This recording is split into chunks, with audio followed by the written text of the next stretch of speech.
Eh bien, bonjour à vous et bienvenue dans ce tutoriel. Nous allons donc pouvoir commencer dès maintenant. Comme d'habitude, je vous invite à télécharger les images que nous allons utiliser dans ce tutoriel. Les liens sont en description. Vous avez simplement besoin de cliquer dessus et vous pourrez les télécharger pour pouvoir faire le tutoriel en même temps que moi. On va pouvoir commencer par ouvrir la première image, qui est celle de la ville. Donc vous allez pouvoir l'importer ou l'ouvrir avec Photoshop en faisant un clic droit sur l'image. Une fois qu'elle est ouverte, nous allons pouvoir commencer par la première étape qui est l'application d'un filtre par l'outil Camera Raw. Pour ça, on va commencer par dupliquer notre calque en faisant commande plus J afin que l'on puisse voir par la suite notre image de départ pour pouvoir comparer avec les effets que nous mettrons par la suite. Voilà, nickel. On va pouvoir maintenant faire clic droit sur l'image et cliquer sur convertir en objet dynamique. Cela va en fait nous permettre de pouvoir modifier par la suite l'effet que nous avons appliqué si nous souhaitons le modifier. Si l'on ne fait pas ça, l'effet va directement s'appliquer à l'image et va entre guillemets se fusionner avec elle sans qu'on puisse par la suite revenir sur l'effet que nous avons ajouté. On va maintenant aller dans filtre, puis aller dans Camera Raw qui est juste là. Puis nous voyons ici une grande fenêtre qui apparaît avec plein d'options différentes. Donc on va un peu les toucher afin de trouver les paramètres que l'on souhaite avoir. Donc là l'idée c'est qu'on va essayer d'arriver vers des tons un peu plus colorés, un peu plus dans des tons bleutés et violets. Donc pour ça on va pouvoir augmenter la température juste ici, en la décalant vers le bleu, et on voit que plus nous allons vers le bleu, plus l'image devient bleutée. Inversement, si on va de l'autre côté, l'image aura une teinte un peu plus jaunâtre. On va se mettre par ici à peu près, voilà. On va pouvoir augmenter la teinte juste là qui est en dessous. On va pouvoir se mettre vers le violet. On voit que là pareil, on a du vert et là plus du violet. On va pouvoir se mettre à peu près vers 28. Là peut-être un peu descendre légèrement. Nickel. Ce qui est bien lorsque vous souhaitez vraiment avoir des teintes liées au coucher de soleil, c'est bien de prendre les mêmes paramètres qu'ici, c'est-à-dire du bleu et du violet. Car lorsque le soleil se couche, les couleurs qu'il renvoie tendent vers le bleu et le violet tout simplement. Là pareil, on va pouvoir bouger toutes les différentes options afin de voir ce que ça donne. Là on peut voir qu'on a l'exposition qui permet soit d'ajouter une sorte de filtre blanc par-dessus l'image ou inversement en l'image plus sombre. On peut légèrement augmenter l'exposition. On va également légèrement augmenter le contraste.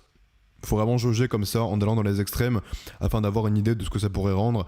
Et après on ajuste par rapport aux deux extrêmes. On peut se mettre par ici à peu près. Là on va pouvoir augmenter les tons clairs. À peu près comme ça. Là on a les tons foncés, donc comment on va jouer sur les tons foncés de l'image. On pourrait se mettre à peu près comme ça, voilà.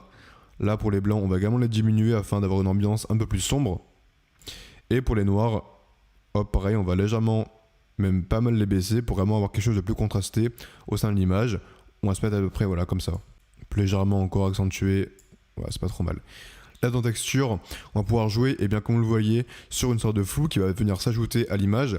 Là on a quelque chose de beaucoup plus flou, et là quelque chose de beaucoup plus net. Nous allons donc légèrement baisser la texture, afin d'avoir quelque chose d'un peu plus lisse au sein de l'image, afin que l'image soit moins abrupte. On va se mettre à peu près comme ça, c'est nickel. Là pour la clarté, on va plus jouer sur un paramètre qui est plus ou moins lié au contraste de l'image. On voit qu'on a également des notions de flou qui apparaissent lorsqu'on modifie la clarté. On va pouvoir l'augmenter légèrement afin d'avoir des couleurs qui se distinguent mieux les unes des autres. Je passe à peu près comme ça, voilà. Et pour correction du voile, là nous allons avoir une sorte de filtre blanc qui s'ajoute ou non sur l'image. On peut voir que plus on va vers la droite, plus on a quelque chose de contrasté et des lumières plus vives. Et plus nous allons vers la gauche, plus on a une sorte de filtre blanc qui apparaît par-dessus l'image. Donc là on va vraiment le baisser pour avoir quelque chose de de beaucoup plus contrasté. On va pouvoir se mettre à peu près comme ça. Là c'est nickel. Nickel. La vibrance, donc là c'est un paramètre qui est plus ou moins lié avec la saturation. On peut voir que ça va jouer pareil sur l'intensité des couleurs, où on va pouvoir légèrement l'augmenter à peu près comme cela. Et nous allons pouvoir également jouer sur la saturation en nous mettant à peu près comme ça. Voilà, c'est nickel. On va pouvoir faire OK. Et on voit que notre paramètre va s'appliquer sur notre calque. On peut déjà faire un avant-après pour voir la différence, et on voit que la différence est vraiment très nette et qu'on a une image beaucoup plus colorée et beaucoup plus vive.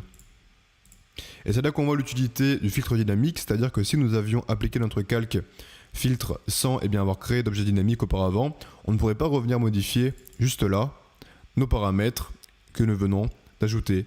On voit que là, on pourrait modifier, faire OK. Et là, eh bien, le paramètre s'appliquerait à notre calque sans qu'on ait besoin d'effacer notre calque précédent pour en créer un autre.